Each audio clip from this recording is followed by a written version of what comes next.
going on, everybody? Chris here from Project Option, and in this options trading strategies video, we're going to talk about the long strangle. Now, the long strangle is an option strategy that profits from a large movement in the stock price in either direction. So if the stock price moves significantly to the upside or downside, the long strangle will be a good strategy. Now let's go ahead and get into the general strategy characteristics and then look at some real trade examples.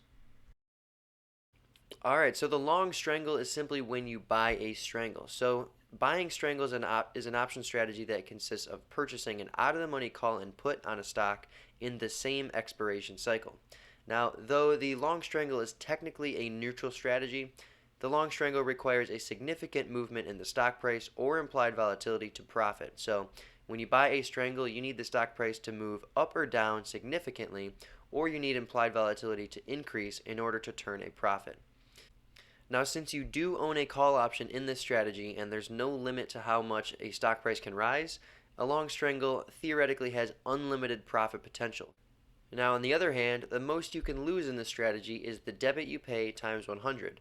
So let's say you pay a $5 debit for a long strangle, then the maximum loss potential is going to be $500. So it's that $5 debit times 100, since the standard option contract multiplier is 100. Now, the expiration break-even prices are going to be the long call strike price plus the debit paid, and the long put strike price minus the debit paid. So that debit you pay actually moves your break-even prices beyond the strike prices that you purchase. So just keep that in mind.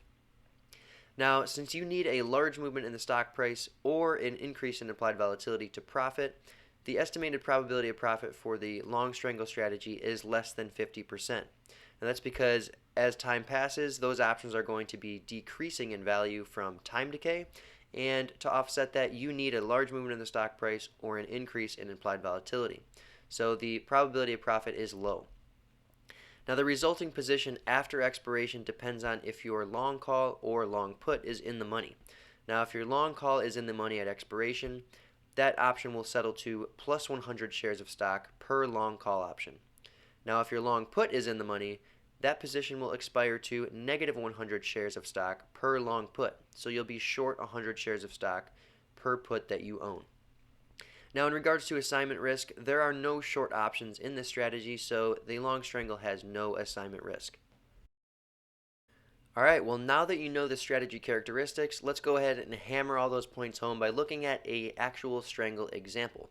So here we have a hypothetical option chain, and we can see we have various strike prices ranging from 180 to 220. Now let's say at the time of these option prices that the stock price is currently trading for $200, and we believe the stock price is going to make a significant movement in either direction. So we're going to buy a strangle, and to do that we're going to buy the 190 put for $3.78, and we're going to buy the 210 call for $4.31. Now that's going to bring our net debit to $8.09. So the put price plus the call price, which is $8.09. So based on this position, let's go ahead and take a look at the expiration risk profile graph.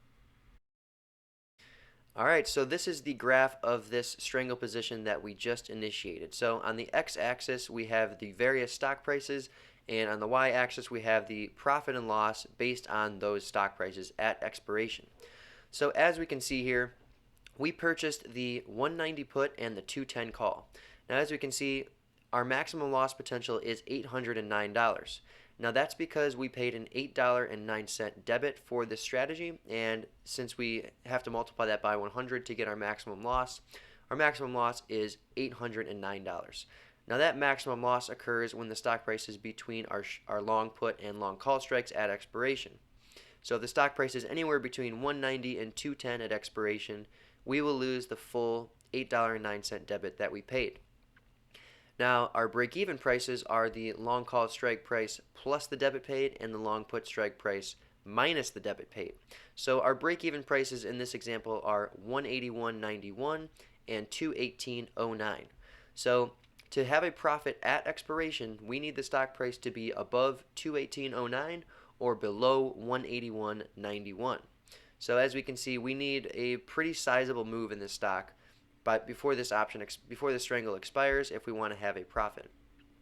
Now, as we can see, if the stock price increases significantly or decreases significantly, we have a lot of profit potential. So, for example, if the stock price falls to $140, our profit is estimated to be $4,191 per long strangle.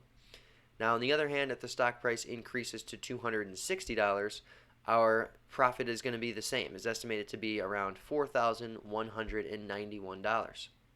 All right, now let's briefly discuss the strategy's option Greek so that you can understand how the strategy will perform before expiration. All right, so now we're going to talk about the long strangles Greek exposures, and then we're going to look at some real trade examples to show you how the strategy performs in various scenarios. All right, so first and foremost, a long strangle's delta will vary. Now at trade entry, it's very common to have a delta neutral strangle, which basically means you're buying a call and put with offsetting deltas. However, you can trade a directional long strangle by purchasing options with unequal deltas. So for example, if you buy a 30 delta put and a 10 delta call, you'll have a slight bearish bias because that put delta is larger than your call delta. Now, in regards to gamma, a long strangle has positive gamma, and that means that when the stock price rises, the long strangle position becomes more long because its delta will grow positive, and when the stock price falls, a long strangle position becomes more short because its delta will grow negative. So what that means is that if the stock price starts trending upwards, you're going to get long, and basically you want the stock price to continue that movement because with your positive deltas, that means that you're going to start profiting if the stock price continues to rise. Now, the opposite is true on the downside. Now, in regards to theta decay, a long strangle's theta is negative. Now, that means that you're going to lose money as time passes, all else being equal.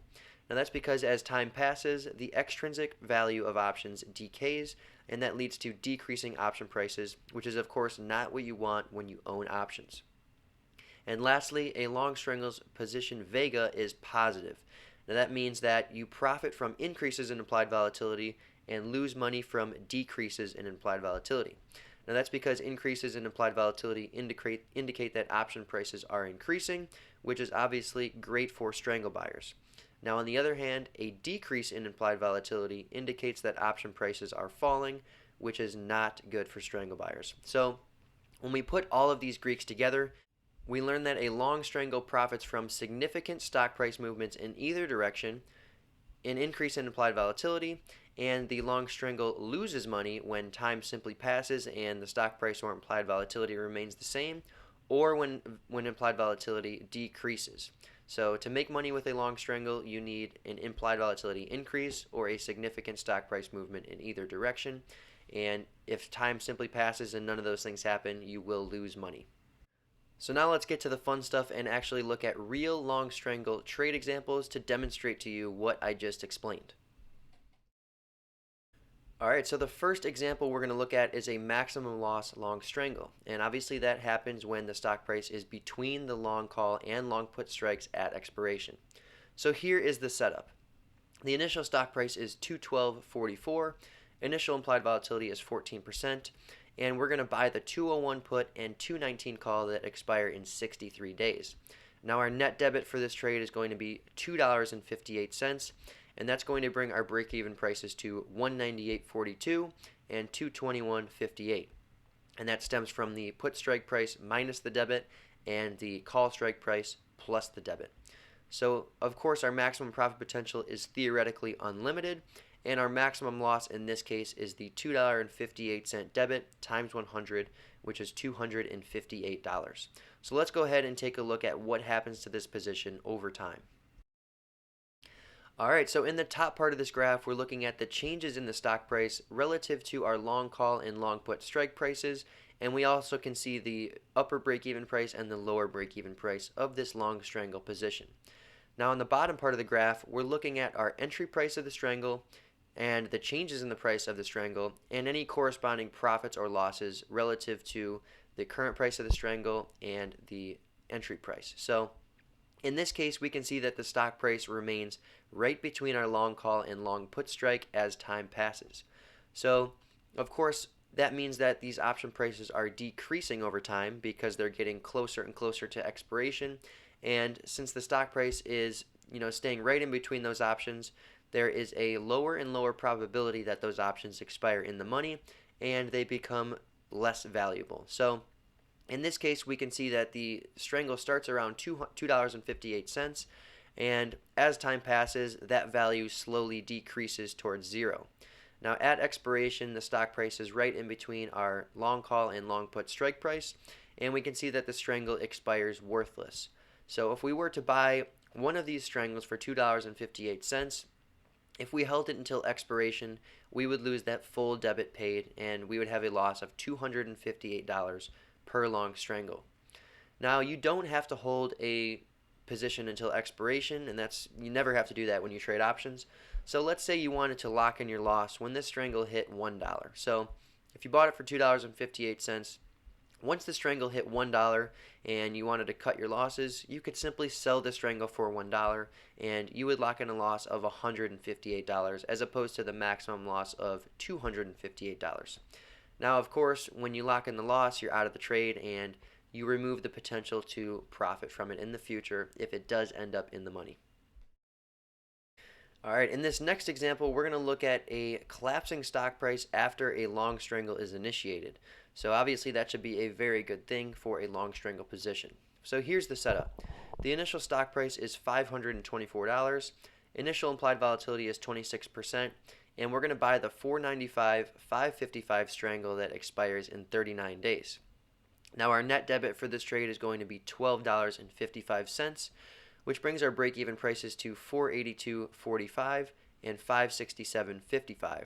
Now that stems from the long put strike price of $495 less the debit of $12.55 and the long call strike price of $555 plus the $12.55 debit.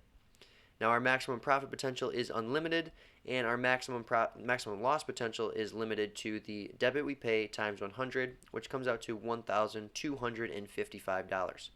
So let's go ahead and take a look at what happens to this position over time. Alright, so in the top part of the graph, we're looking at the changes in the stock price relative to our strangle strike prices and break-even prices. And in the bottom part of the graph, we're looking at the changes in the price of the strangle as the stock price is changing. So clearly in the beginning, we bought the strangle for $12.55, and we can see that initially the stock price just remained between our long strikes and lost a little bit of value. Now, around 26 or 27 days to expiration, we can see that the stock price falls from around $530 all the way down to $460, which is well below our put strike of $495. Now, while that stock price decrease is happening, the strangle's price increases from $12.50 all the way to around $48. So, that's almost a 4x move. So, if you bought the strangle for around $12 and it was worth around $48 at one point, you'd have a profit of $36 per strangle or $3,600 in actual dollar terms. So, this demonstration just shows that if the stock price makes a significant move in either direction, a long strangle position will expand in value because one of those options is going to be increasing in value. So in this case, when the stock price collapsed, the long call was actually losing value, but the long put was making up for it more than enough. So in this case, the strangle price went from $12.50 all the way up to around $48. But as we can see, the stock price did end up rallying back in between the long strikes, and this strangle did expire worthless at expiration. So in this particular example, the profits on the strangle didn't really matter unless the trader who owned this strangle closed out those options. So this is just an example of, you have significant profits on a long premium trade, but those profits erode away quickly as the stock price reverses. So you definitely have to have a management plan in place when trading long strangles. Alright, now earlier we talked about a long strangle having positive gamma, which means its directional exposure changes in the way that the stock price is changing. So using the previous example, we're going to look at the same stock price movement, except we're going to look at the strangle's position delta as the stock price is changing. So in this case, we can see that the position delta started around 0, which means we basically had no directional exposure to changes in the stock price. Now, as we can see, when the stock price decreased and was below our long put strike price of $495, our position delta was growing more and more negative. Now that means we would benefit from continuations of that downside movement because we have a negative delta, which means we make money when the stock price decreases.